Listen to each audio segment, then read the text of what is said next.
حضرت موسیٰ علیہ الصلاۃ والسلام فرعون کے دربار میں پہنچے اور فرعون نے پھر ان سے کہا کہ ان ھذا لساحر علیم، یہ تو جادوگر ہے اور جاننے والا جادوگر، بہت اچھا جادو آتا ہے اس کو. فَلَنَأْتِيَنَّكَ بِسِحْرٍ مِثْلِهِ، اے موسیٰ ہم بھی ایسا ہی جادو لے کر آئیں گے اور ہم تجھ سے مقابلہ کریں گے جادو میں. دیکھو اللہ تعالیٰ کی ایک عادت کیا ہے کہ اللہ رب العزت جس پیغمبر کو جس قوم میں بھیجتے ہیں نا اسے معجزے اسی حساب سے دیتے ہیں، کیونکہ وہ لوگ اس چیز کی حقیقت کو سمجھتے ہیں. مثلا حضرت عیسیٰ علیہ الصلاۃ والسلام کے دور میں میڈیکل سائنس نے کافی ترقی کی تھی، جس کو حکمت کہا جاتا ہے نا. حکیم بہت مشہور تھے، بڑے بڑے حکیم جو ہے نا اسی دور کے گزرے ہیں، جن کے نام آج لیے جاتے ہیں کتابوں میں. تو حکیموں نے بڑی بڑی دوائیں ایجاد کر لی تھیں جڑی بوٹیوں پہ تحقیق کر کے. تو حکیم لوگ یہ مانتے تھے کہ ہم نے اتنی ترقی کی ہے مگر کوڑ کی بیماری کا اب تک علاج دریافت نہیں ہو سکا. اس زمانے کے، اب تو ہو گیا ہوگا، لیکن اس زمانے میں کوڑ کی بیماری کا علاج دریافت نہیں ہوا تھا. اسی طرح جو نابینا ہو جائے اس کی شفا کے لیے بھی دوائیں تھیں، لیکن جو پیدائشی نابینا ہو اس کے وہ مانتے تھے کہ اس کا علاج ممکن نہیں ہے. نظر چلی گئی بعد میں، اس میں تو کچھ علاج کر دیتے تھے، کچھ نہیں کرتے تھے، لیکن جو پیدائشی نابینا ہے تو اس وقت کے تمام حکیموں کا، طبیبوں کا اتفاق تھا کہ پیدائشی نابینا کی بینائی واپس نہیں لا سکتا. جس کو برس کی بیماری ہو، سفید داغ جو جسم پہ لگ جاتے ہیں نا، چت کبرا بن جاتا ہے انسان، تو اس زمانے میں حکیموں کا اتفاق تھا کہ یہ بھی اسباب کی دنیا میں اس کا علاج ممکن، بولو بھائی، نہیں. اسی طرح جو اور اس طرح کی بہت ساری بیماریاں تھیں، اور اس پر سب کا اتفاق تھا کہ جب تک انسان مریض ہو اسے شفا تو دی جا سکتی ہے، روح نکل گئی تو مردے کو زندہ، یعنی یہ تو ممکن ہی نہیں ہے، یہ کسی طبیب اور حکیم کے بس میں نہیں ہے. اور وہ یہ بھی جانتے تھے کہ مرے ہوئے میں جان ڈالنا، یعنی مرے ہوئے کو زندہ کرنا، چاہے انسان ہو، اسی طرح پرندہ مرا ہوا نہیں بلکہ اس کا پتلا بنا کے اس میں اس کو پرندہ بنا کے اڑا دینا، یہ بھی کسی کے بس میں نہیں ہے. اور بغیر باپ کے پیدا ہو جانا، یہ بھی کسی کے بس میں نہیں ہے. یعنی اس زمانے میں میڈیکل سائنس نے اتنی ترقی کر لی تھی کہ بھئی یہ نہیں ہو سکتا. اللہ تعالیٰ نے حضرت عیسیٰ علیہ السلام کو جو معجزے دیے، ان معجزوں نے یہ بتا دیا کہ میں اللہ کا نبی ہوں، کیونکہ اسباب کی دنیا میں یہ کام ممکن نہیں ہے، تو یہ میرے ہاتھ پہ اللہ کر رہا ہے. اگر میں غلط ہوتا تو اللہ میرے ہاتھ پہ ایسی چیزوں کو ظاہر کیوں کرتا؟ اگر حضرت عیسیٰ کسی اور قوم میں آتے نا، پھر وہ کیا کرتے، کوڑ کے مریض کو ہاتھ لگاتے، اس کو شفا ہو جاتی. تو لوگ کہتے بھائی یہ کوئی حکیم ہے، اس نے چپکے سے کوئی ایسا ان کو چورن کھلایا ہے جس کی وجہ سے یہ ٹھیک ہو گیا، کیونکہ وہ حکمت کے علم کو جاننے والے نہیں تھے نا. بھائی جس چیز کا علم آپ کے پاس نہیں ہے اس میں آپ کو بیوقوف بنانا آسان ہے.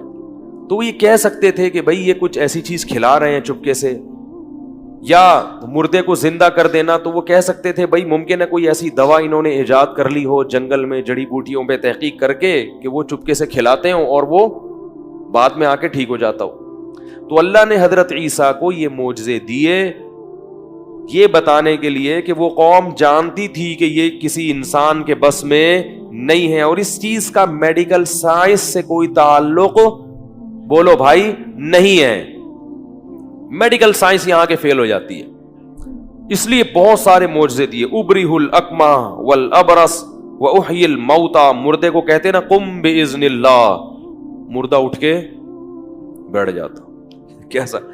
اور پرندے کا پتلا بناتے عیسیٰ علیہ السلام، اس میں پھونک مارتے، وہ پھڑپھڑا کے اڑ جاتا پرندہ بن کے. تو یہ اللہ نے معجزے دیے.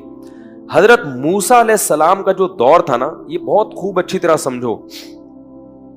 حضرت موسیٰ علیہ السلام کے دور میں جادو کا بڑا زور تھا. کرتب جیسے ہوتا ہے نا، آج کل آپ نے یوٹیوب پہ ویڈیوز دیکھی ہوں گی، رومال سے کیا نکال دیتے ہیں، کبوتر. یہ جادو ہے، رومال سے کبوتر نکال لیا. وہ ہمارے اسکول میں ایک آیا، ایک صاحب آئے, انہوں نے شو دکھایا کہ جگ میں انہوں نے دودھ ڈالا, پھر جگ کو الٹا کر دیا تو کچھ بھی نہیں اندر. ہم حیران کہ یار یہ دودھ گیا کہاں پہ. یہ شعبدے ہوتے ہیں. اسی طرح ایک لڑکے کو کھڑا کیا, ایک بال تھی وہ پتہ نہیں کیا کا کدھر غائب ہو گئی, تو ایک لڑکے کو کھڑا کر کے نا اس کے ہاتھ کو ہیڈ پمپ کی طرح چلایا تو اس کے منہ سے بال نکل گئی. تو یہ فن جو ہے نا, یہ بڑا عجیب ٹیکنیکل فن ہے. نظر کا کیا ہوتا ہے اس میں؟ دھوکا ہوتا ہے. تو یہ فن حضرت موسیٰ علیہ السلام کے دور میں عروج پر تھا, بہت ترقی کی تھی اس فن نے. اللہ نے حضرت موسیٰ علیہ السلام کو اسی سے ملتا جلتا معجزہ دیکھ کے بھیجا. وہ لوگ لاٹھی سے سانپ بھی بناتے تھے, رسیاں پھینکتے تھے سانپ بن جاتی تھی, اس قسم کے شعبدے دکھاتے تھے. تو اللہ نے حضرت موسیٰ کو کیا کیا, یہ والا معجزہ دے کے بھیجا. اگر وہ لوگ جادو کے علم سے واقف نہ ہوتے تو وہ یہ کہہ سکتے تھے یہ کیا ہے, جادو ہے. لیکن جو جادو کو جانتے ہیں وہ فوراً پہچان جائیں گے کہ ہم جو کچھ کر رہے ہیں وہ نظر کا دھوکا ہے, اور موسیٰ جو کر رہا ہے وہ حقیقت میں لاٹھی کیا بن رہی ہے, سانپ بن رہی ہے. یہ بس میں نہیں ہے بھائی, یہ بس میں نہیں ہے, یہ نہیں ہو سکتا. تو اللہ تعالیٰ چاہتے تھے کہ حضرت موسیٰ کی نبوت پورے مصر شہر میں ثابت ہو جائے. تو یہ پورا مرحلہ جو ہے نا فرعون کے سامنے, یہ پورا پروسیس سے گزارا گیا اس پورے عمل کو. معجزہ بھی وہی والا دیا گیا جو جادوگر دکھانا چاہتے تھے. تو اب پتہ چل گیا کہ اللہ نے حضرت موسیٰ کو پہلی دفعہ لاٹھی کیوں پھکوائی اور سانپ کیوں بنایا, اس سے مانوس کرنے کے لیے کہ یہ لاٹھی بار بار سانپ بنے گی, صحیح ہے نا, اور اسی سے آپ کی نبوت کا سکہ جمے گا, اسی سے آپ کی نبوت ثابت ہوگی. تو کوئی اور قوم ہوتی نا, وہ کہتی بھائی ہمیں نہیں سمجھ میں آ رہا, یہ بھی جیسے لوگ رومال سے کبوتر بنا دیتے ہیں تو انہوں نے لاٹھی سے سانپ بنا دیا تو کیا ہے. تبھی فرعون نے پہلے ہی دیکھتے ہی کہہ دیا کہ یہ تو جادو ہے, تو ہم دن رات دیکھتے رہتے ہیں, کوئی رومال سے کبوتر بناتا ہے, کوئی بدنی کیا کرتا ہے, کوئی کیا کرتا ہے, تو انہوں نے لاٹھی سے کیا بنا دیا, سانپ. تو اب موسیٰ علیہ السلام سے اس نے کہا فَلَنَأْتِيَنَّكَ بِسِحْرٍ مِثْلِهِ, موسیٰ یہ کوئی مسئلہ نہیں ہے, میرے محل میں جو تو بات کر رہا ہے نا, یہ تو نے یہ دکھایا, ہم بھی ایک ایسا جادو لے کر آئیں گے. فَاجْعَلْ بَيْنَنَا وَبَيْنَكَ مَوْعِدًا لَا نُخْلِفُهُ نَحْنُ وَلَا أَنْتَ مَكَانًا سُوًى, اب تو بتا کہ مقابلہ تو نے کس دن کرنا ہے, مقابلے کی ڈیٹ آپ دو. فرعون کو اطمینان تھا نا کہ میں مقابلہ, میرے پاس تو ہزاروں جادوگر ہیں, میں بادشاہ ہوں, تو مجھے ڈرنے کی ضرورت نہیں ہے. لوگوں کا خیال تھا کہ حضرت موسیٰ علیہ السلام کوئی ایسی جگہ بتائیں گے جہاں 2-3 آدمیوں کے علاوہ کوئی بھی نہ ہو, تاکہ اگر مقابلہ ہار جائیں تو لوگوں کے سامنے معاذ اللہ ذلت نہ ہو. جو آدمی جس کو اپنے حق پر ہونے پہ تردد ہوتا ہے وہ کبھی بھی کھلے عام مناظرہ, وہ کہتا ہے بھائی مناظرہ ہوگا پائپ کے نالے میں بیٹھ کے, میرے اور آپ کے علاوہ کوئی تیسرا آدمی موجود, بولو بھائی, نہیں ہوگا. تو فرعون نے کیا کیا, تو فرعون نے کہا کہ اب آپ بتاؤ. حضرت موسیٰ کو موقع مل گیا, فرمایا موعدکم یوم الزینہ, جو عید کا دن ہے نا, عید کا دن جس میں سب لوگ جمع ہوتے ہیں, اس دن مقابلہ ہوگا کھلے عام. وَأَن يُحْشَرَ النَّاسُ ضُحًى, اور صبح کا وقت ہوگا جب لوگ سارے میدان میں, دیکھو فرعونی بھی صبح کو عید مناتے تھے, آج مسلمان عید پڑھ کے کیا کرتا ہے, 4 بجے اٹھ رہے ہوتے ہیں عید منانے کے لیے. پتہ نہیں کیا ہو گیا مسلمانوں کی عیدیں صبح ہوتی ہیں, شام کو نہیں ہوتی. تو رات کو سو جایا کرو, صبح اٹھا کرو اچھے بچوں کی طرح. تو موعدکم یوم الزینۃ وان یحشر الناس ضحیٰ فتولی فرعون, فرعون نے مجلس ختم کی. فجمع کیدہ, اور پورا زور لگا دیا, جو تدبیریں تھیں نا اس کی, جو بھی حکومتی وسائل اور ذرائع ہوتے ہیں وہ سارے اس نے, بولو نا یار, جمع کر لی. کتنے وسائل ہوں گے حکومت کے پاس, تو بہت مسائل ہوں. علماء کہتے ہیں ہزاروں, بعض نے کہا 50,000 جادوگر, واللہ عالم, ہزاروں جادوگروں کو اس نے کیا کر لیا, جمع کر لیا. اور فرعون نے حضرت موسیٰ سے یہ بھی کہا لا نخلفہ نحن ولا انتا, دیکھو وقت پہ وعدہ خلافی نہ ہم نے کرنی ہے اور نہ آپ نے. میرا بھی ایک دفعہ مناظرہ ہوا تھا 3 طلاق کے مسئلے پر, بالکل یہی ہمارا اسٹائل تھا, ٹھیک ہے, لیکن وہ محترم تشریف نہیں لائے. وہ یہ پھر آئے بھی تو کہنے لگے ہم آپس میں بیٹھ کے کریں گے. میں نے کہا آپس میں بات مناسب نہیں ہے. تو تو میں نے یہاں سے اخذ کیا تھا وہ. خیر، تو موسیٰ علیہ الصلوۃ والسلام جو تھے وہ پہنچ گئے حضرت ہارون کو لے کے. ادھر 2 آدمی ہیں، حضرت موسیٰ اور ہارون، اور ادھر ہزاروں جادوگر. اور فرعون اس خوش فہمی میں کہ ابھی یہ دونوں کیا کریں گے، ان ہزاروں جادوگروں سے مقابلہ ہار جائیں گے. قرآن کے الفاظ دیکھیں، موسیٰ علیہ السلام نے پہلے ان جادوگروں کو تبلیغ کی. وہ ہزاروں کھڑے ہوئے ہیں نا، اور لوگ پورا مصر جمع ہوا ہوئے تماشائی بن کے. اللہ جب اپنے دین کو غالب کرنا چاہتے ہیں نا تو اس کی پرچار کا اس طریقے سے انتظام کرتے ہیں. ہزاروں جادوگر جمع، اور پورا مصر، جو بھی اسٹیڈیم ہوگا ان کا یا کوئی بھی جہاں ان کے وہ جو زینت کا دن تھا نا جہاں وہ نمائشیں کیا کرتے تھے، تو اس میں ظاہر ہے کوئی انہوں نے بیٹھک بنائی ہوگی جہاں سب لوگ یہ جو ہے نا اس طرح کے مقابلے دیکھا کریں. تو موسیٰ علیہ السلام نے ان جادوگروں کو تبلیغ کی، وَيْلَكُمْ لَا تَفْتَرُوا عَلَى اللَّهِ كَذِبًا، تم تباہ ہو جاؤ، تم اللہ پہ جھوٹ مت باندھو، میں اللہ کا نبی ہوں، میرے مقابلے میں مت آؤ. فَيُسْحِتَكُمْ بِعَذَابٍ، اگر تم نے مجھ سے مقابلہ کیا تو کہیں ایسا نہ ہو کہ اللہ تمہیں عذاب میں ہلاک کر دے. حضرت موسیٰ کو پتا تھا نا کہ میں اللہ کا نبی ہوں، مجھ سے مقابلے میں کہیں ایسا نہ ہو کہ اللہ کا تم پر عذاب آ جائے. قرآن کہتا ہے فَتَنَازَعُوا أَمْرَهُمْ بَيْنَهُمْ، آپس میں جادوگروں میں اختلاف ہو گیا.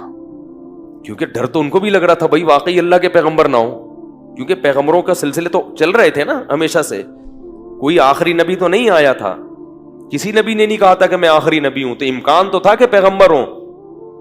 تو قرآن کہتا ہے فَتَنَازَعُوا أَمْرَهُمْ بَيْنَهُمْ، آپس میں جھگڑا ہو گیا. وَأَسَرُّوا النَّجْوَىٰ، مگر یہ جھگڑا کھلے عام نہیں، کان میں ہو رہا ہے. بس میں زور زور سے اختلاف کریں گے نا تو فرعون کہے گا اور پبلک کہے گی یہ تو خود ہی جو ہے نا کنفیوز ہے لڑائی میں. تو آپس میں کیا ہو گیا، کانا پھوسی شروع ہو رہی ہے. کچھ کہہ رہے ہیں کہ لڑنا چاہیے، کچھ کہہ رہے ہیں کہ نہیں بھائی سچا نبی ہوا تو ہماری تو ایسی کی تیسی ہو جائے گی. قرآن میں یہ بھی ہے کہ جادوگروں نے فرعون سے پیشگی یہ کہا کہ یہ مقابلہ جیتنے پہ ہمیں ملے گا کیا، یعنی فری میں ہم سے ایسا مقابلہ کرا رہے ہو، کچھ ملے گا بھی؟ فرعون نے کہا اجر تو الگ ملے گا، پیسے تو الگ ملیں گے. وَإِنَّكُمْ لَمِنَ الْمُقَرَّبِينَ، میرے دربار میں خصوصی نشستیں ملیں گی. اگلا ٹکٹ کس کا ہوگا الیکشن میں؟ الیکشن نہیں ہوتے تو اس زمانے میں، یعنی تمہیں حکومتی عہدے بھی ملیں گے. عہدوں کی لالچ بڑی خراب ہے، تو پیسے بھی ملیں گے اور ساتھ ساتھ میرا قرب بھی ملے گا. اس سے پتہ چلتا ہے کہ فرعون کس قدر مصیبت میں تھا اور کتنا زیادہ چاہتا تھا کہ میرے موسیٰ علیہ السلام یہ مقابلہ ہار جائیں.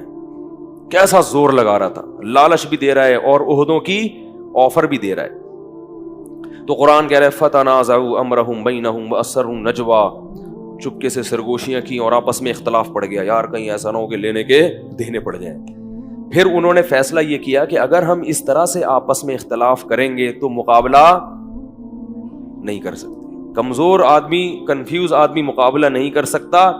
ان ہذانی لساحرانی یریدانی ان یخرجاکم من ارضکم بسحرہما، سب نے مل کے بیک زبان ہو کے کہا کہ یہ دونوں پکے جادوگر ہیں. لساحران لام تاکید کے لیے، اس میں کنفیوز ہونے کی ضرورت نہیں ہے.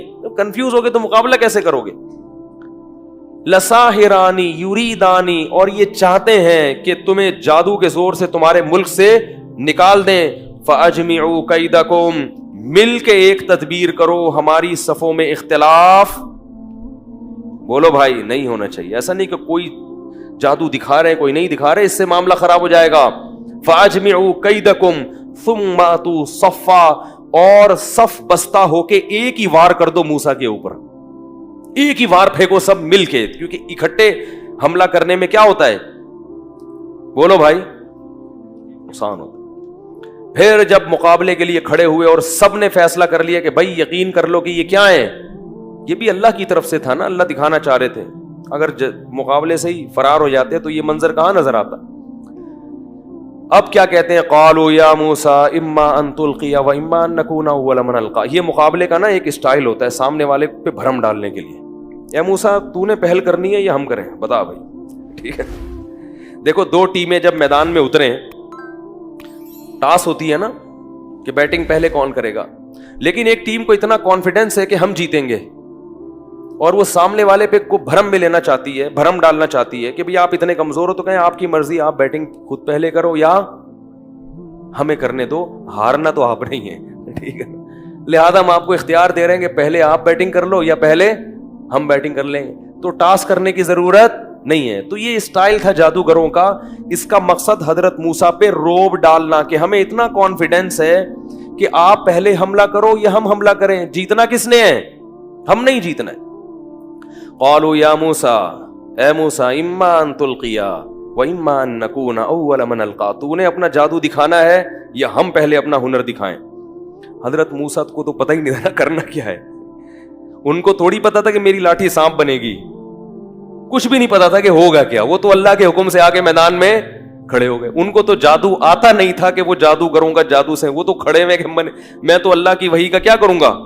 یہ یاد رکھو، حضرت موسیٰ کو اختیار نہیں تھا کہ وہ لاٹھی کو سانپ بنا دیتے، یہ اختیار نہیں تھا، تبھی ہر دفعہ اللہ کے حکم کا انتظار کرتے کہ اب کیا کرنا ہے۔ جب اللہ نے کہا لاٹھی سمندر پہ مارو تو سمندر پہ مار دی، جب کہا پتھر پہ مارو تو پتھر پہ مار دی، جب کہا زمین پہ پھینک دو تو زمین پہ پھینک دی۔ تو حضرت موسیٰ علیہ السلام نے کیا کہنا تھا؟ انہوں نے فرمایا کہ القو، تم ہی دکھاؤ بھائی، جو تم نے کرنا ہے وہ تم دکھاؤ، کیونکہ حضرت موسیٰ کو تو معلوم نہیں تھا کہ میں نے کرنا کیا ہے۔ قرآن کہتا ہے فَأَلْقَوْا حِبَالَهُمْ وَعِصِيَّهُمْ، وہ تمام جادوگر نا ایک ہاتھ میں رسی اور ایک ہاتھ میں ان کے لاٹھی تھی، وہ سب یہ لاٹھی اور رسیاں لے کر آئے، اور فَأَلْقَوْا، ان لاٹھی اور رسیوں کو زمین پر ڈال دیا۔ جیسے ہی زمین پر ڈالا ہے، یہ بڑے بڑے سانپ بن کے، پھرتیلے سانپ بن کے حضرت موسیٰ کی طرف دوڑنے لگے، اور یہ لوگ یہ منظر دیکھ رہے ہیں۔ حضرت موسیٰ نے یخیل الیہ من سحرہم انہا تسعی، اللہ فرماتے ہیں جادو ایسا لوگوں کی آنکھوں پہ کیا کہ سب کو یہ لگا کہ یہ سانپ بن کے دوڑ رہی ہیں۔ قرآن کہتا ہے جب حضرت موسیٰ نے یہ منظر دیکھا کہ اتنے سارے سانپ میری طرف دوڑتے ہوئے آ رہے ہیں، فأوجس فی نفسہ خیفۃ موسیٰ، موسیٰ کو دل میں کیا محسوس ہوا؟ خوف۔ یہ طبیعی چیز ہے، یہ ایمان کے خلاف بولو بھائی نہیں ہے۔ جتنا بھی فتح کے وعدے ہوں، جب انسان یہ منظر دیکھتا ہے تو طبی طور پر پہلے اپنی لاٹھی سے سانپ بن کے دیکھا تھا نا، تو علم یعقب پیچھے مڑ کے نہیں دیکھا تھا، اب ہزاروں سانپ آ رہے ہیں۔ فأوجس فی نفسہ خیفۃ موسیٰ، موسیٰ نے اپنے دل میں کیا محسوس کیا؟ خوف۔ اللہ فرماتے ہیں قلنا، ہم نے وحی کی، لا تخف اے موسیٰ، خوف مت کر، انکا انت الاعلی، آج کے دن تو ہی غالب رہے گا۔ آج میں نے اپنے دین کو کہ برحق ہونے کو دنیا کے سامنے دکھانا ہے کہ فرعون جو دین لے کر آیا ہے وہ برحق نہیں ہے، پیغمبر جو دعوت لے کر آتے ہیں وہ دعوت برحق ہوتی ہے۔ اے اللہ کیسے کرے گا؟ القی ما فی یمینک، اے موسیٰ تیرے دائیں ہاتھ میں جو لاٹھی ہے نا، اس سے پتہ چلتا ہے ہمیشہ حضرت موسیٰ لاٹھی کے ساتھ میں پکڑتے تھے دائیں ہاتھ، اس سے پتہ چلتا ہے کہ دائیں ہاتھ کا استعمال زیادہ کرنا چاہیے۔ پیسوں کا لین دین، پانی پینا، کھانا کھانا، چماٹ مارنا، یہ سب کس سے ہونا چاہیے؟ دائیں ہاتھ سے۔ الٹا ہاتھ برے کاموں کے لیے۔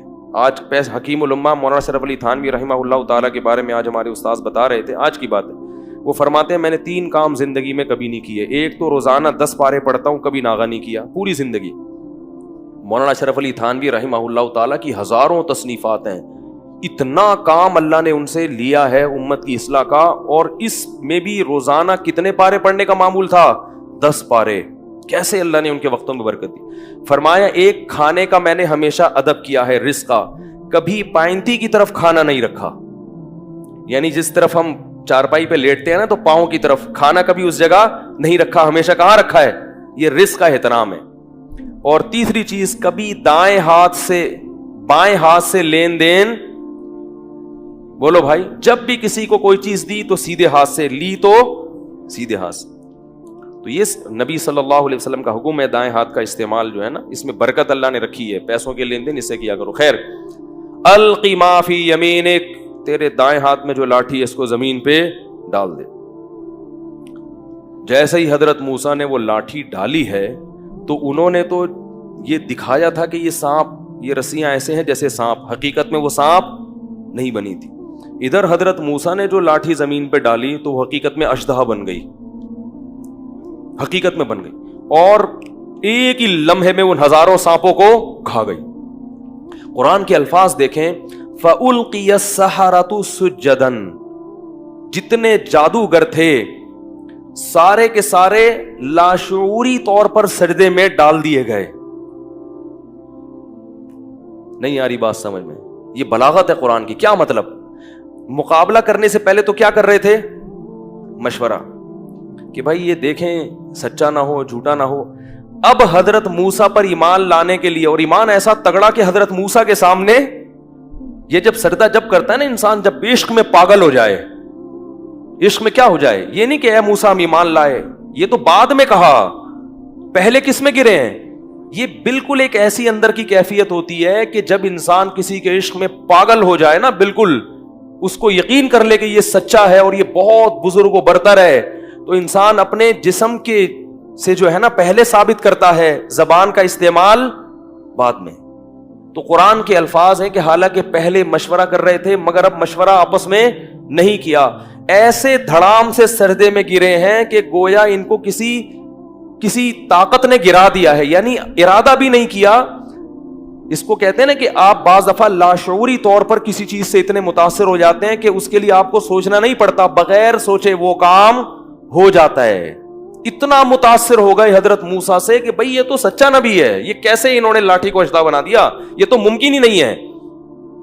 تو اب سوچنا نہیں پڑا, دھڑام سے سب کے سب ایک دم حضرت موسیٰ کے سامنے سجدے میں گر گئے, مشورہ نہیں کر رہے, ہر شخص گر گیا سجدے میں. اور پھر سب نے بیک زبان ہو کر کہا آمنا برب موسیٰ, ہم سب ایمان لائے برب العالمین, اس رب پر جو تمام جہانوں کا پالنے والا ہے, اور موسیٰ اور ہارون کے رب پہ ہم ایمان لے کر آئے. یہ منظر انہوں نے اپنی آنکھوں سے دیکھا, ان کو یقین ہو گیا کہ یہ جھوٹا پیغمبر یہ نہیں ہے, یہ جادوگر نہیں ہے, ناممکن ہے. آج تک کسی نے لاٹھی کو حقیقی معنوں میں سانپ نہیں بنایا. انہوں نے سارے ایک دم سجدے میں گر گئے. فرعون یہ منظر دیکھ رہا ہے اور کہہ رہے یہ تو لینے کے دینے پڑ گئے. جن کو مقابلے کے لیے لایا تھا وہی نہ صرف یہ کہ زبان سے کہہ رہے ہیں کہ یہ جادوگر نہیں ہے, نہیں جادوگر یہ کہہ سکتے تھے نا کہ یہ جادوگر نہیں ہے, بس یہ تو اگلا اسٹیپ ہے کہ یہ نبی ہے, پھر یہ اس سے اگلا اسٹیپ ہے کہ ہم ایمان لائے, اس سے بھی اگلا اسٹیپ ہے کہ کیا اس کے سامنے سجدے میں گر جاؤ. جو آخری انتہا تھی اس سے جادوگروں نے اپنے عمل کو اور اپنے ایمان کو شروع کیا. فرعون نے کیا منادی کی؟ اس نے لوگوں سے کہا کہ یہ دونوں پہلے سے پلان کر کے آئے تھے, یہ پری پلان ہے. یہ کیا ہے؟ ان جادوگروں نے موسیٰ اور ہارون کے ساتھ مل کے نورا کشتی کا پروگرام بنایا ہوا تھا کہ یہ بڑا جادوگر ہے اور یہ کیا ہیں, چھوٹے جادوگر ہیں, اور ان کا پہلے سے پلان یہ تھا کہ آپس میں ہم مقابلہ کریں گے, تم ہار جانا ہم جیت جائیں گے, جس سے آپ کا برحق ہونا ثابت ہوگا, پھر ہم مل کے فرعون کو اس کے مصر سے نکال دیں گے. یہ کس کے الفاظ ہیں؟ فرعون کے, کہ یہ سب موسیٰ کے سکھائے ہوئے ہیں اور آپس میں پہلے سے کیا کیا ہوا تھا, انہوں نے پلان کیا ہوا تھا. اللہ نے اس الزام کو بھی جادوگروں سے بری کر دیا. فرعون نے کیا کہا کہ یہ حکومت چاہتے ہیں جادوگر نا, موسیٰ کے ساتھ مل کے میری حکومت پہ قبضہ کریں گے. تو فرعون نے ان جادوگروں کو دھمکی دی, لَأُقَطِّعَنَّ أَيْدِيَكُمْ وَأَرْجُلَكُمْ مِنْ خِلَافٍ, میں تمہارے ہاتھ پاؤں مخالف سمت پہ کاٹ کے تمہیں سولی پہ لٹکا دوں گا. تو اب اگر وہ جادوگر ذرا سی حکومت کی لالچ میں یہ کام کر رہے ہوتے تو وہ فوراً کہتے نا کہ بھئی ہمارا تو مقصد کیا تھا, گورنمنٹ پہ قبضہ کرنا, اور ادھر تو 24 گھنٹے کے اندر اندر فرعون کیا کہہ رہے ہیں, لاشیں کاٹ کے لٹکا دوں گا. تو جادوگروں نے کہا کہ انما تقضی هذه فقضی ما انت قاض, اے فرعون تو جو کر سکتا ہے وہ کر لے. اس سے پتہ چل گیا کہ نورا کشتی بھی, بولو بھائی, جب اللہ حق کو واضح کرتے ہیں نا تو ایسے دودھ کا دودھ پانی کا پانی کر دیتے ہیں, مگر جس کی قسمت میں ہدایت نہیں ہوتی وہ بدبخت پھر بھی ہدایت حاصل. اگر نورا کشتی ہوتی تو وہ کٹنے کے لیے تھوڑی تیار ہوتے, وہ کہتے یار دیکھو جو سیاسی لوٹے ہوتے ہیں جن کا مقصد قوم کی خدمت نہیں ہوتا, سب کی بات نہیں کر رہا, جو بیان سن رہے ہیں ان کے علاوہ کی, کہ جن کا مقصد قوم کی خدمت نہیں ہوتا, تو اگر وہ کسی ذاتی مفاد میں ایک جماعت کے ساتھ سلوک کرتے ہیں تو اگر ان کو کہیں اور مفاد نظر آئے تو ادھر سے لڑک کے ادھر چلے جائیں گے. کیا خیال ہے؟ تو یہ علامت ہوتی ہے کہ بھائی تمہارا اپنا تو کوئی موقف اور نظریہ ہے نہیں, تمہیں جہاں مفاد نظر آئے. ہاں وہ مفاد کبھی دنیاوی ہوتا ہے, کبھی ملک, کبھی کبھار اس میں مفاد ہوتا ہے, لیکن ہوتا مفاد ہے. اب اگر جادوگروں کا مفاد حکومت ہوتی تو وہ کٹنے کے لیے کبھی بھی تیار نہیں ہوتے. تو جادوگروں نے کیا کہا فرعون کو جب فرعون نے دھمکی دی؟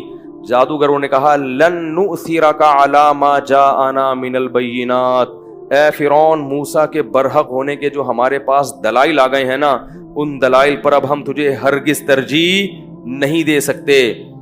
وما جاءنا من الحق, اور حق ہمارے پاس آ گیا ہے, اتنا واضح آ گیا ہے کہ اب ہم تجھے ترجیح نہیں دے سکتے. انا آمنا بربنا, ہم اپنے رب پر ایمان لائے ہیں, موسیٰ پر نہیں. اصل ایمان کس پر ہے؟ موسیٰ کے رب پر. یہ تیرا اور موسیٰ کا مقابلہ نہیں ہے, یہ تیرا اور رب کا مقابلہ ہے. اس لیے یاد رکھو جو مولانا لوگ علماء جو بات آپ کو کہتے ہیں نا یہ حلال ہے, یہ ناجائز ہے, یہ کرنے کا کام, یہ نہ کرنے کا, تو فیس بک پہ ان کے خلاف کمنٹس ہوتے ہیں, تو وہ لوگ سمجھ رہے ہوتے ہیں ہم علماء کے خلاف کمنٹس کر رہے ہیں, حقیقت میں وہ اللہ کے خلاف کمنٹس کر رہے ہوتے ہیں. اگر وہ عالم اللہ کی بات بتا رہا ہے تو اس کی مخالفت اس مولانا یا مولوی کی مخالفت نہیں ہے, وہ کس کی مخالفت ہے؟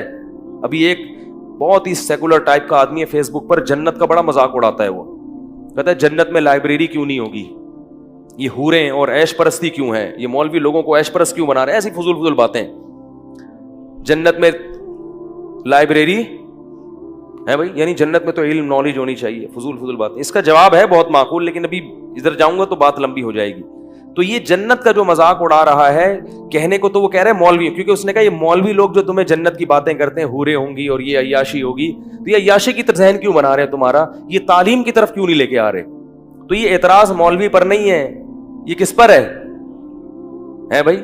تو جب مرو گے تو اللہ سے پوچھ لینا کہ اللہ جنت میں لائبریری, اور میں تو کہتا ہوں اگر جنت میں کتابیں ہیں تو پھر جنت میں کیوں جائے آدمی؟ کیا خیال ہے بھائی؟ جنت میں تو پڑھنا ہی اگر جا کے, بھائی یہیں تو پڑھ کے تو پاگل ہو گئے ہیں. تو سینس لیس لوگ ہیں. جنت تو اللہ کی طرف سے اعمال کا بدلہ ہے, عیش و عشرت کی جگہ ہے. یہاں عیاشی سے روک رہے ہیں, حرام عیاشی سے, تاکہ وہاں حلال عیاشی ہو سکے. تو جو مولوی پر اعتراض کر رہا ہے وہ مولوی پیروی کس پہ کر رہا ہے؟ اللہ پہ. تو اس کا جواب اللہ دے دے گا قیامت کے دن. اللہ کہے گا چونکہ آپ کو جنت بغیر لائبریری کے پسند نہیں تھی تو ہم نے آپ کے لیے جہنم میں ایک الگ سے ڈپارٹمنٹ کا انتظام کیا ہے. ٹھیک ہے نا؟ تو اللہ کی آیات کا جو مذاق اڑاتا ہے نا, اس کا انجام بہت برا ہوتا ہے. اس لیے اپنے اس میں حد سے تجاوز مت کرو. تو ان جادوگروں نے کیا کہا؟ لن نؤثرک علی ما جاءنا من البینات والذی فطرنا, جس خدا نے ہم کو پیدا کیا اس خدا پر ہم ایک انسان کو ترجیح دیں, یہ نہیں ہو سکتا.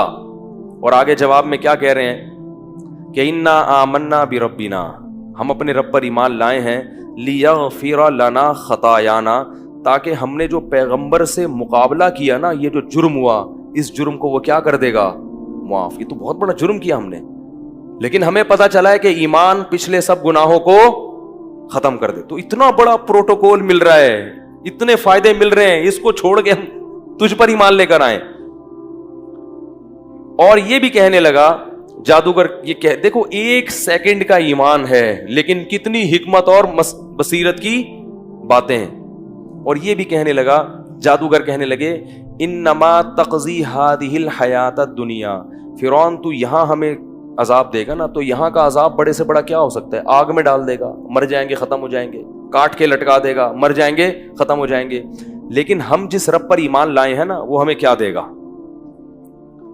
انا آمنا بربنا لیغفر لنا خطایانا وما اکرہتنا علیہ من السحر. اور آگے کہا واللہ خیر وابقا, اللہ جو انعام دے گا وہ تیرے انعام سے بھی بڑھ کر, اور تیرا انعام اگر کتنا ہی زیادہ ہو کچھ دنوں میں ختم ہو جائے گا. اللہ جو انعام دے گا وہ ختم ہونے والا, یعنی اللہ اگر تجھ سے کم درجے کا انعام بھی دے رہا ہوتا تو بھی وہ اس قابل تھا کہ اس کو لیا جائے. کیا خیال ہے بھائی؟ کیونکہ وہ تو ہمیشہ رہے گا, جبکہ اللہ ہمیشہ کا انعام بھی دے رہا ہے اور وہ کوانٹٹی اور کوالٹی میں تیرے انعام سے زیادہ بھی ہے. تو ہم بیوقوف ہیں جو تجھ پر ایمان لائیں. دیکھو یہ جادوگروں کی بات اللہ کیوں نقل کر رہے ہیں؟ یہ ہمیں سبق دیا جا رہا ہے. جب بھی انسان اللہ کی نافرمانی کرتا ہے تو دنیا کے تھوڑے سے مزے کو، جو تھوڑا بھی ہے اور ختم ہونے والا بھی ہے، آخرت کے ان مزوں پر ترجیح دے رہا ہے جو زیادہ بھی ہیں اور ہمیشہ رہنے والی بھی ہیں.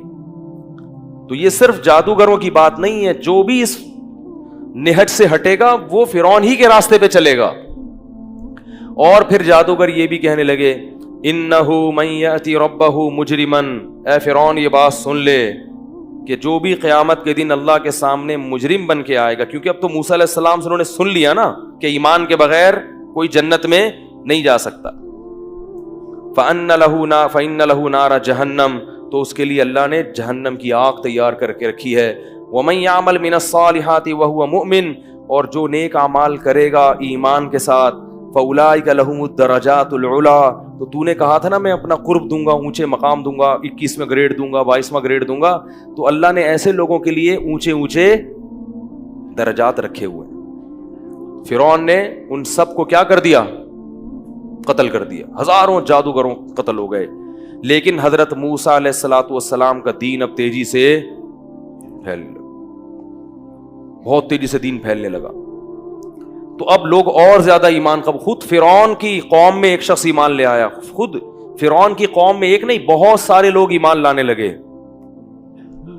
قرآن نے سورہ مومن میں پورا ایک فرعونی کا تذکرہ کیا ہے کہ وہ دربار میں ایمان لے آیا، اپنا ایمان اس نے چھپایا، اور کیسے اپنی قوم کو تبلیغ کرتا تھا وہ کہ بھئی تم کیا کر رہے ہو پیغمبر کی مخالفت کر کے. وہ بڑا لمبا واقعہ ہے، وقت اس میں بہت لگ جائے گا. تو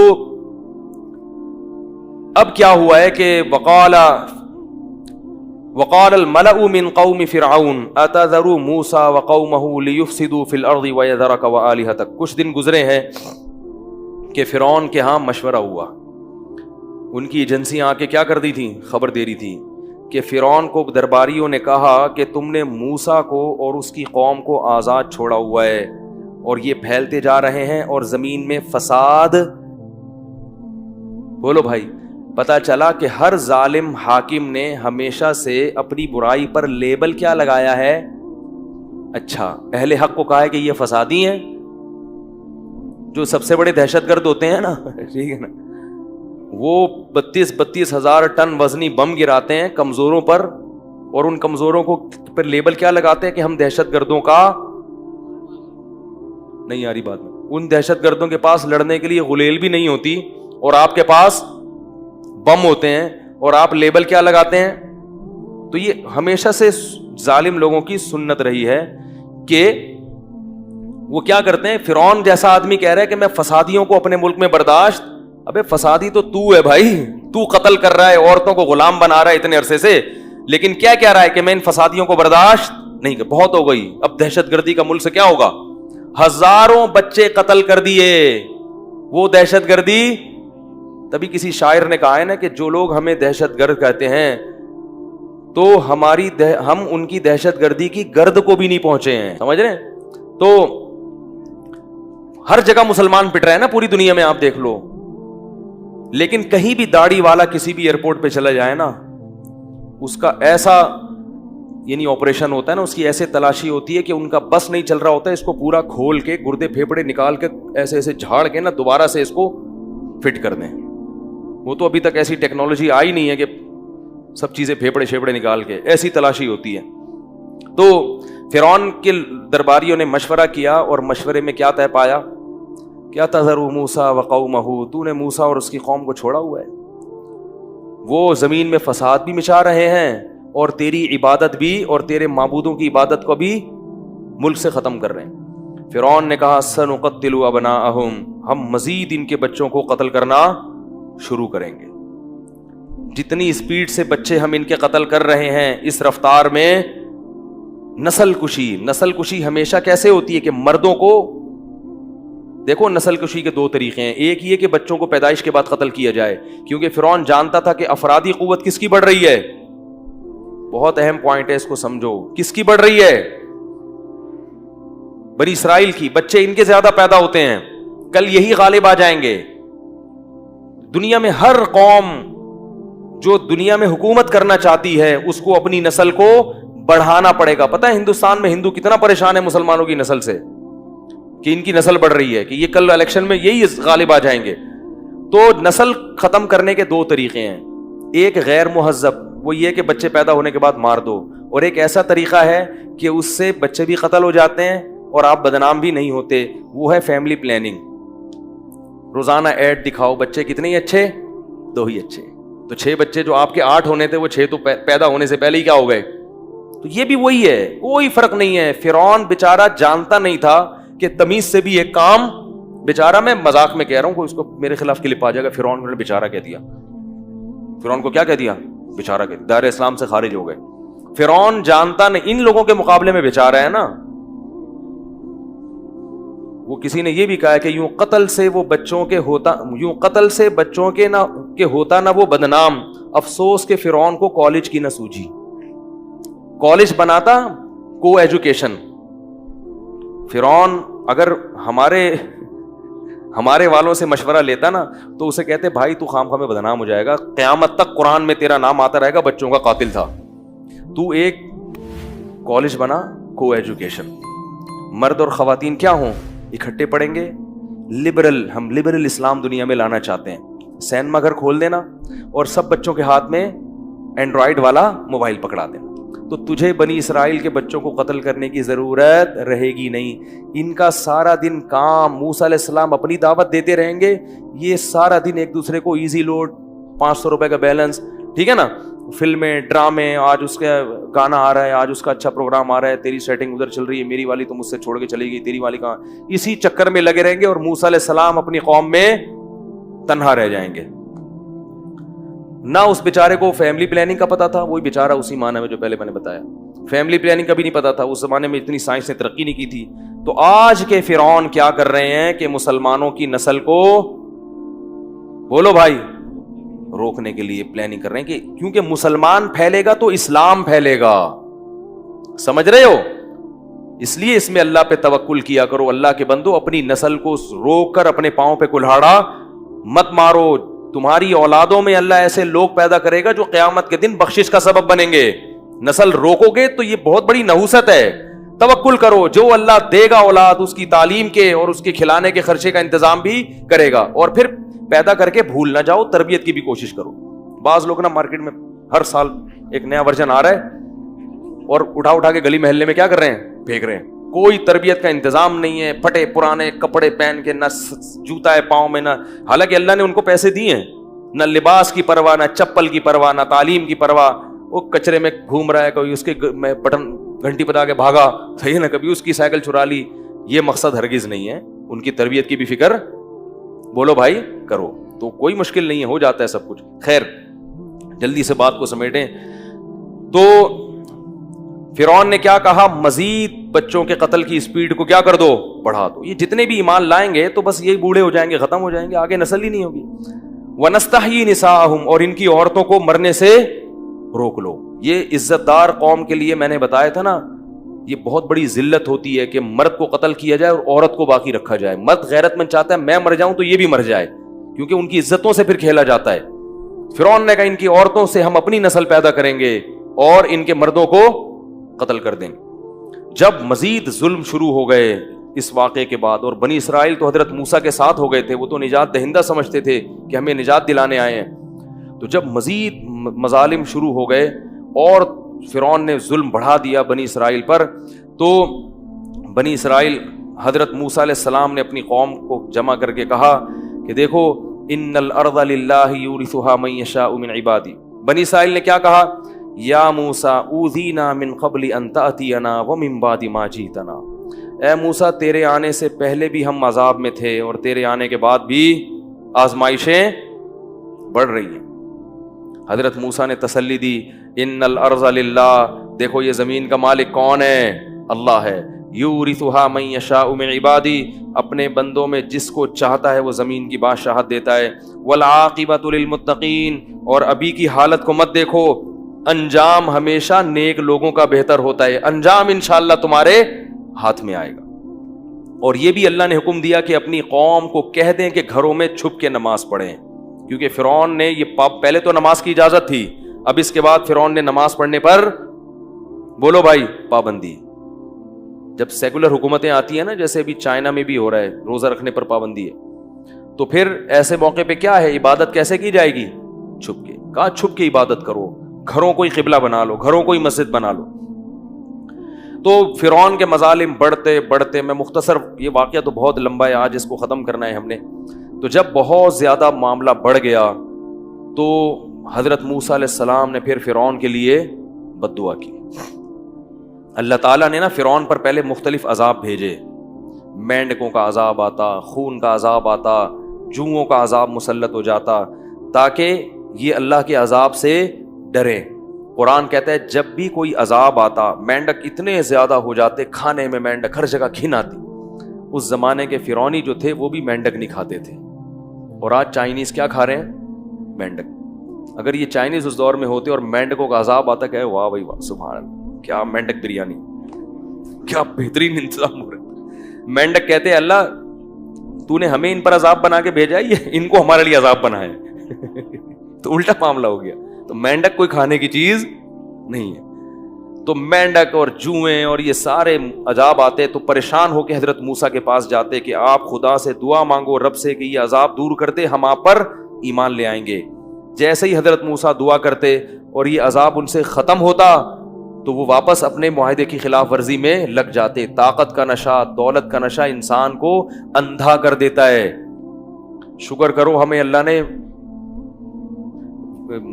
ایمان والے والدین کے گھروں میں پیدا کر دیا. ہمارے فرمایا کرتے تھے والدین کا سب سے بڑا احسان یہ ہے کہ ان کی وجہ سے آپ کو غریبی میں مفت میں ایمان مل گیا. آزمائش میں نہیں ڈالا اللہ نے ہمیں. ہماری آزمائش ہے اعمال کی, بد اعمالی اور نیک اعمالی, اور ان کی آزمائش کیا تھی؟ اس سے بڑی تھی, ایمان کی. تو جب یہ کچھ دیکھ لیا موسیٰ علیہ السلام نے کہ یہ تو بڑے ڈھیٹ ہیں اور ان کی وجہ سے میری قوم بھی میرے ہاتھ سے نکل رہی ہے, پستی چلی جا رہی ہے, غربت اور معاشی لحاظ سے کمزور ہو رہی ہے. بچے, ماں سے جب گود سے بچہ لے کے قتل کیا جائے گا, سوچو اس ماں پہ کیا گزرتی ہوگی, باپ پہ کیا گزرتی ہوگی کہ میری بیٹیوں کی عزتیں محفوظ نہیں اور میرے بیٹے جو میرا سہارا بنتے وہ چھینے جا رہے ہیں. جب بہت زیادہ ہو گیا تو موسیٰ علیہ السلام کو یہ خوف ہوا کہ کہیں میری قوم, بہت زیادہ صبر کرنا پڑ رہا ہے اس کو, میری قوم بھی کہیں میرے ہاتھ سے نکل نہ جائے, یہ بھی کافر نہ ہو جائیں. تو پھر حضرت موسیٰ علیہ السلام اور ہارون علیہ السلام دونوں نے مل کے اللہ سے بد دعا کی فرعون کے لیے. ربنا انک آتیت فرعون وملأہ زینۃ واموالا فی الحیاۃ الدنیا, اے اللہ تو نے فرعون اور اس کے جو سرکاری اہلکار ہیں اور اس کی جو فوج ہے اور اس کے جو بھی قوت ہے, اس کو تو نے دنیا میں بہت زیادہ زینت اور مال دیا ہے. اس زینت اور مال کی وجہ سے یہ لوگوں کو کیا کر رہے ہیں؟ گمراہ. پیسہ استعمال کر کے لوگوں کو جہنم کے راستے خرید رہے ہیں بندے.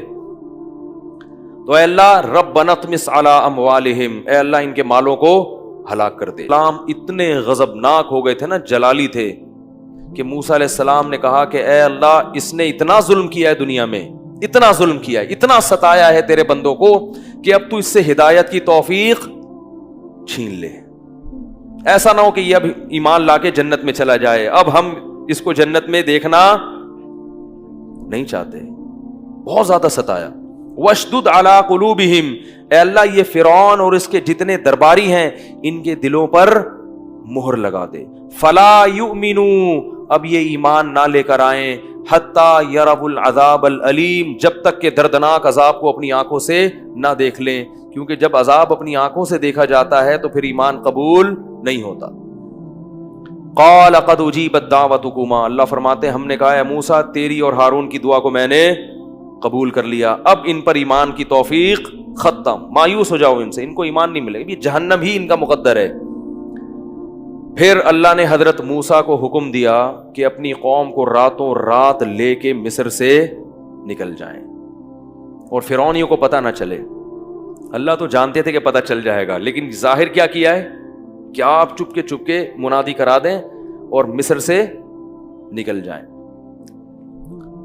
حضرت موسیٰ علیہ الصلوۃ والسلام نے راتوں رات اپنی قوم کو لوگ بھیجے اور سب نے دروازے کھٹکھٹا کے راتوں رات سب کو جمع کیا اور کہا کہ اللہ کا حکم آیا کہ مصر چھوڑ کے نکل جاؤ, ظلم ہو رہا ہے. اب آپ دیکھیں کہ اللہ کی قدرت, اللہ تعالیٰ ناکامی کے نقشے پیدا کرتے ہیں، پھر اس میں اپنی قدرت دکھاتے ہیں، آخری دم تک انسان کو آزماتے ہیں۔ ادھر بنی اسرائیل نکلے ہیں مصر سے، ادھر فرعون کو مخبری ہو گئی، کسی نے جا کے فرعون کو سوتے ہوئے کو نا اٹھا دیا ہوگا، کیا ہو رہا ہے بھائی، یہ تو بھاگ رہے ہیں یہ لوگ۔ فرعون نے فوراً پورے شہر میں منادی کرائی، ان هؤلاء لشرذمة قلیلون وانہم لنا لغائظون، چھوٹی سی جماعت ہے کمزور لوگوں کی جنہوں نے ہمیں بہت تنگ کیا ہے، وإنا لجمیع حاذرون، اور ان کی حرکتیں ٹھیک یہ ہمارے ملک کے لیے نقصان دہ ہیں۔ سارے درباریوں، کیونکہ پیسہ جب ہوتا ہے نا جس کے پاس، تو اس کی ہر الٹی چیز بھی قوم کو کیا لگتی ہے، اچھی لگتی ہے۔ جب دولت ہے، پیسہ ہے، تو کتنا بھی پھینکتا رہے نا بیٹھ کے، لوگ پکڑتے رہتے۔ ماشاءاللہ کیا خوبصورت بیان کیا ہے۔ اور غریب آدمی کی اچھی بات بھی لوگوں کی سمجھ میں نہیں آتی۔ تو وہ جب نکلے ہیں تو فرعونیوں نے لشکر جمع کیا اور کہا یہ تھوڑے سے لوگ ہیں، انہوں نے ہمیں سخت مصیبت میں ڈالا ہے، غضبناک کیا ہے، ہم ان کا پیچھا کر کے ان کو جان سے مار دیں گے، گرفتار کر کے لائیں گے۔ پورا لشکر حکومتی سطح پہ فرعون نے جمع کیا اور مصر سے ان کے پیچھے نکل گیا۔ بنی اسرائیل بہت دور جا چکے تھے۔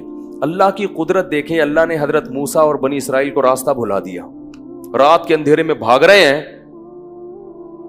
گھوڑوں پہ، سواریوں پہ، جس طرف جانا ہے وہ راستہ، اللہ کی قدرت دیکھیں، وہ راستہ بھول گئے اور ایسی جگہ آ کے کھڑے ہو گئے کہ آگے کیا ہے، سمندر ہے، دریا ہے بہت بڑا۔ وہ کھڑے ہو گئے، اب دریا کو کیسے پار کریں، راستہ تلاش کر رہے ہیں کدھر جائیں، اور ادھر پیچھے سے غبار اڑتا ہوا نظر آ رہا ہے، ٹھیک ہے نا۔ اب بنی اسرائیل پریشان کہ اب تو گئے کام سے، کہنے لگے یا موسیٰ انا لمدرکون، اے موسیٰ اب تو مارے گئے، پکڑے گئے، پیچھے فرعون ہے، آگے کیا ہے، دریا ہے، تو بچنا ممکن نہیں ہے۔ اسباب کی دنیا میں تو واقعی مارے گئے تھے، کوئی راستہ ہی نہیں تھا۔ اے موسیٰ تو بچا کے لایا ہے ہمیں، بچانے کے لیے یہ کیا ہو گیا۔ حضرت موسیٰ بھی پریشان ہیں، لیکن جواب میں کیا کہتے ہیں، کلا، ہرگز مارے نہیں جائیں گے۔ جس اللہ نے اگر ہمیں ان کا غلام بنانا ہوتا، نجات نہ دینی ہوتی، تو وہ اللہ اس موقع پر ہمیں تنہا نہیں چھوڑے گا، وہ ہمیں یوں تھوڑی نکالتا اور معجزے تھوڑی دکھاتا، وہ تو سب اس لیے کر رہا ہے کہ ہمیں بچائے گا۔ لیکن حضرت موسیٰ نے اس موقع پر کہا کہ کیا کہا، کلا ان معی ربی، میرے ساتھ میرا رب ہے۔ یہاں علماء نے ایک نقطے کی بات کی ہے کہ حضرت موسیٰ نے یہ کیوں نہیں کہا کہ ہم سب کے ساتھ ہمارا، بولو نا بھائی، نبی صلی اللہ علیہ وسلم جب غار میں تھے نا، تو مشرکین نے چاروں طرف سے گھیر لیا، آپ کے ساتھ حضرت ابوبکر بھی تھے، تو حضرت ابوبکر بھی پریشان ہوئے، تو نبی نے فرمایا ان اللہ معنا، اللہ کس کے ساتھ ہے، بھائی تھک گئے تو پھر ختم کرتے ہیں، اللہ کس کے ساتھ ہے، ہمارے ساتھ، میری بھی مدد کرے گا اور تیری بھی۔ اور وہاں کیا فرمایا حضرت موسیٰ نے، اللہ کس کے ساتھ ہے، میرے ساتھ۔ تو ایک مفسر جو متجدد ہیں، فنٹر گیری میں مشہور ہیں، انہوں نے یہاں طنز کیا ہے کہ دیکھو ہمارے نبی تو اپنے ساتھی کو نہیں بھولے، اور موسیٰ وہاں اپنے ساتھیوں کو بھول گئے کہ اللہ میرے ساتھ ہے، تو یہ ہمارے نبی کی فضیلت ہے۔ لیکن فضیلت ایسے بیان کی جا رہی ہے جس میں حضرت موسیٰ کی، اس لیے کہتے ہیں فنٹر گیری اچھی نہیں ہوتی۔ حضرت حکیم الامہ مولانا شرف علی تھانوی نے اس کا جواب دیا، فرمایا کہ حضرت موسیٰ کو یہ خیال ہوا کہ یہ نالائق، اللہ کے اتنے معجزے دیکھے انہوں نے، اتنا کچھ دیکھا، تو ان کو اب بھی اللہ پر یقین نہیں ہے کہ اللہ بچائے گا۔ بھائی اگر پانی ہے تو بچا لے گا، کس طرح ہمیں نہیں پتا۔ تو ان کو یہ ڈر ہوا کہ ان نالائقوں کی وجہ سے یہ تو مریں گے، مرنے کا چانس پورا ان کا ہے، ٹھیک ہے نا، ان کے پورے مرنے کا چانس ہے۔ جو اب کیا کہہ رہے ہیں، انا لمدرکون، اے موسیٰ مروا دیا، الفاظ دیکھو، پکڑے گئے بھائی، کیا فائدہ یار، اتنے معجزے اور اتنا، تو اب دیکھو یہ کیا ہو رہا ہے۔ تو حضرت موسیٰ کو ڈر ہوا کہ ان کا تو کوئی بھروسہ نہیں ہے، لیکن میرے ساتھ میرا رب، میرے اور ہارون کے ساتھ جو ہے نا رب ہے۔ جبکہ وہاں نبی کے ساتھ غار میں کون تھا، ابو بکر تھے، جنہوں نے ہر موقع پر نبی سے کیا کی ہے، وفا کی ہے۔ تو نبی کو یقین تھا کہ جو رب مجھے بچائے گا وہ ابو بکر کو بھی میرے ساتھ بچائے گا، تو ابو بکر کو اپنے ساتھ شریک کیا۔ ان اللہ معنا، ابو بکر غم نہ کر، اللہ ہمارے ساتھ ہے۔ تو یہ فرق کرنے کے لیے اللہ نے یہ آیتیں نازل کی کہ بنی اسرائیل اور ابو بکر اور صحابہ میں حضرت موسیٰ کو جو ساتھی ملے تھے وہ اور طرح کے تھے، اور محمد صلی اللہ علیہ وسلم کو جو ساتھی ملے ہیں وہ بولو بھائی اور طرح کے، وہ آگ میں چھلانگ لگانے والے، وہ دریاؤں میں کودنے والے ہیں نبی کے اشاروں پر، اور بنی اسرائیل بات بات پہ مدرکون، پکڑے گئے، مروا دیا، کبھی بچڑے کی عبادت، کبھی منو سلوا کیوں نہیں اتر رہا بھائی، ٹھیک نا، یہ کیا ہے پھر منو سلوا اترا تو یہی کھائے جائیں گے، دال وال نہیں ملے گی، پیاز نہیں ملیں گے، ٹماٹر نہیں ملیں گے، تو یہ اس طرح کی نالائق قوم تھی۔ تو اللہ فرماتے ہیں کہ جب وہ قریب آ گیا نا فرعون، بالکل حضرت موسیٰ کو تو پتہ نہیں کیا ہوگا، بھئی لاٹھی ہمیشہ سانپ بنتی ہے، سانپ دریا میں کیا کرے گا۔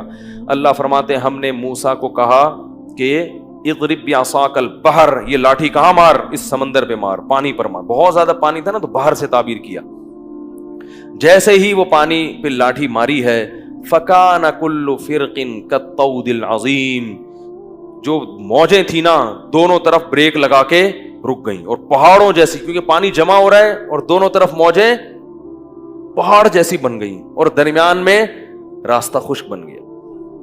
اللہ فرماتے ہیں ہم نے وجاوزنا ببنی اسرائیل البحر، ہم نے سمندر سے بنی اسرائیل کو عافیت کے ساتھ گزار دیا۔ فرعون کی عقل ماری گئی تھی کہ یہ موسیٰ کے لیے پہاڑ جیسا دریا رکا ہے، دریا پہاڑوں کی طرح رکا ہے، یہ اللہ کی ان کے ساتھ مدد ہے تاکہ ان کو بھاگنے کا راستہ مل جائے۔ اب بھی عقل سے کام نہیں لیا تو اس سے بڑا بے وقوف کون ہوگا؟ لیکن اس سے کیا پتہ چلتا ہے؟ طاقت کا نشہ، خواہشات نفسانیہ کا نشہ، کرسی کا نشہ بڑا خبیث ہے، بڑا خطرناک ہے۔ سب کچھ اپنی آنکھوں سے دیکھ کے بھی انسان کرسی چھوڑنے کے لیے تیار، بولو بھائی، نہیں ہوتا۔ تبھی دیکھ لو نا حکمرانوں کے حالات کیا ہوتے ہیں، قتل کروانا ہو، کسی کو مارنا ہو، پھینکنا ہو، مار دیتے ہیں، جان سے کرسی نہیں چھوڑتے، لیکن ان کو یہ نہیں پتا ہوتا کہ جب مریں گے تو یہ کرسی چھوٹ جائے گی۔ تو کیسی آنکھیں اندھی ہو گئی تھی۔ قرآن کہتا ہے کہ فرعون بھی آگے اسی خشکی میں اتر گیا، حالانکہ دیکھ رہا ہے یہ معجزہ ہے، تو اللہ ان کے لیے کر رہا ہے، میرے لیے تھوڑی کر رہا ہے۔ اور اس کے جو لوگ تھے، چمچے تھے، وہ بھی کیا ہوا؟ اتر گئے۔ جب تک آخری شخص نہیں اترا ہے نا اس پانی میں، اللہ نے اس پانی کو آپس میں نہیں ملایا۔ اللہ قرآن کہتا ہے کہ جب سب دریا کے بیچ میں آ گئے، بالکل ایک بھی نہ بچا، تو اللہ تعالیٰ فرماتے ہیں کہ ہم نے پانی کو جاری کر دیا۔ جیسے ہی پانی جاری ہوا ہے، حتی اذا ادرکہ الغرق، فرعون کے منہ میں پانی جانے لگا اور قلبازیاں کھانے لگا، تو اس موقع پر کیا کہتا ہے؟ آمنت انہ لا الہ الا الذی آمنت بہ بنو اسرائیل، میں ایمان لایا اس بات پر کہ اللہ کے سوا کوئی عبادت کے لائق نہیں، اور اسی رب پر ایمان لاتا ہوں جو بنی اسرائیل کا خدا ہے۔ قرآن کے الفاظ ہیں الآن وقد عصیت قبل، اب ایمان لا رہا ہے، اس سے پہلے تو اللہ کی نافرمانی کرتا رہا۔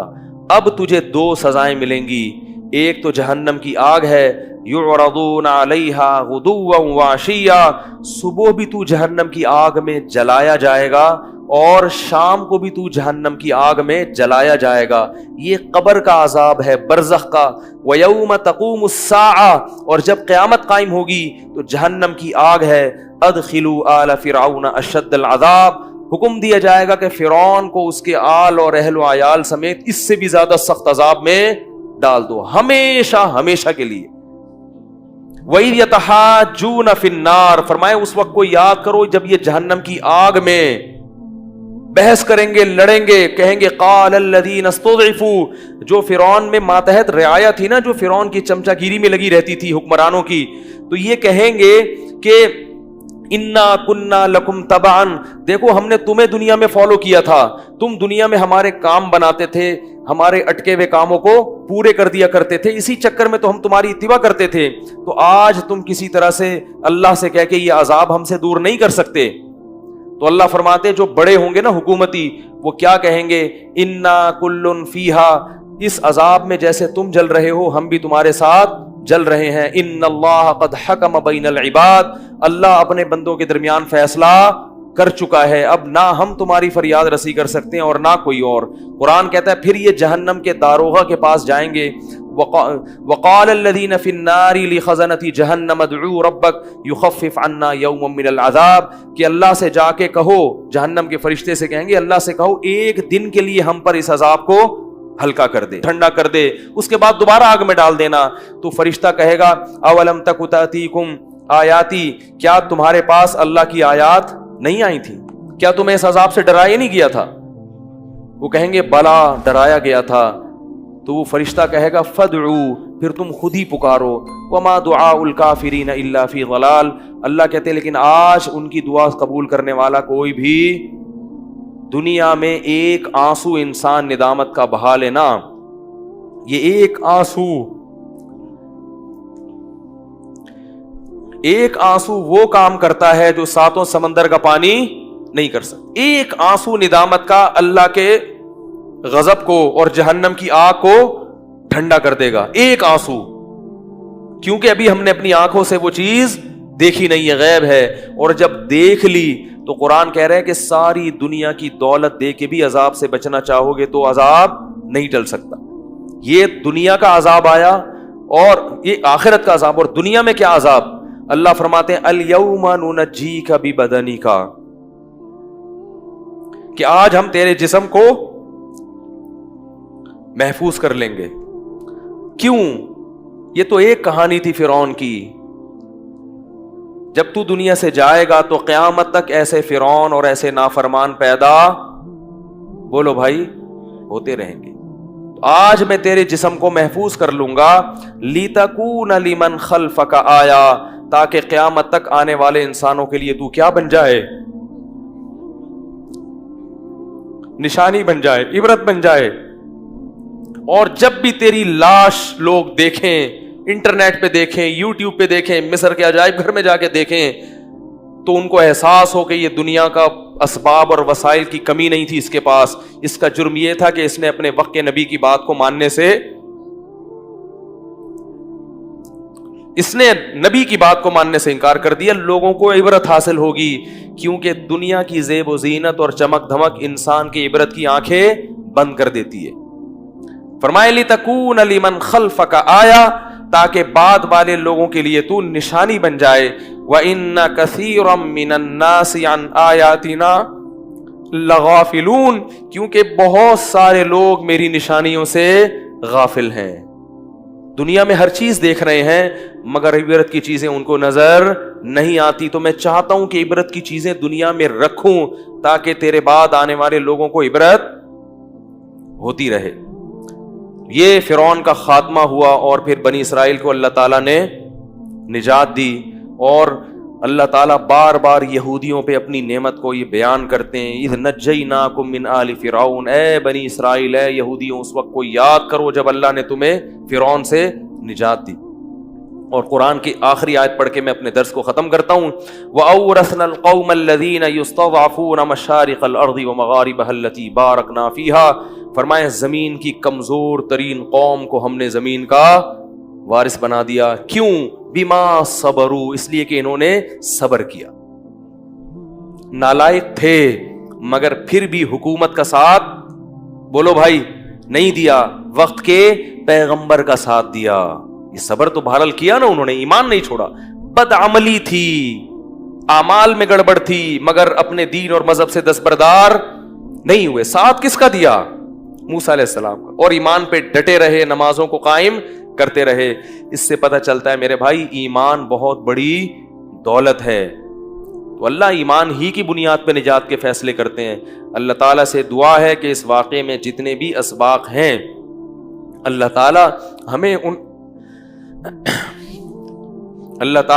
اسباق کو ہمیں دل و جان سے قبول کرنے اور اپنی زندگی میں اختیار کرنے کی توفیق عطا فرمائے۔ تو میرے بھائی، یہ رمضان کے تھوڑے سے دن رہ گئے ہیں، ان میں راتوں کو اٹھ کے اللہ تعالیٰ سے دعائیں مانگ لیں۔ کیا دعا مانگنی ہے؟ کہ اللہ تو ہمیں موسیٰ علیہ السلام والے راستے پر چلا، فرعون اور قارون والے راستے پر۔ فرعون کا راستہ عیش و عشرت کا، شراب کباب کا راستہ ہے، اور موسیٰ علیہ السلام کا راستہ عبادت کا، طہارت کا، توحید کا، ان چیزوں کا راستہ ہے۔ حضرت موسیٰ کی شریعت منسوخ ہو گئی، اب کس کی شریعت ہے؟